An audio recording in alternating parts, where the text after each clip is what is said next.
তুমি বেবি চাও না কেন? চুপ করে থেকো না, বলো।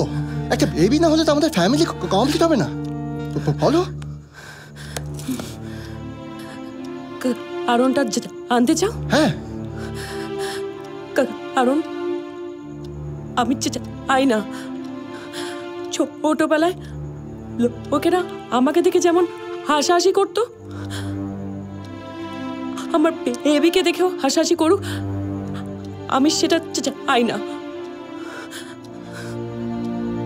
আমাদের বেবিকে দেখে হাসাহাসি করবে কেন? বেবি শব্দটাই ঠিক করে বলতে পারছো না, আবার বলছো কেন হাসাহাসি করবে।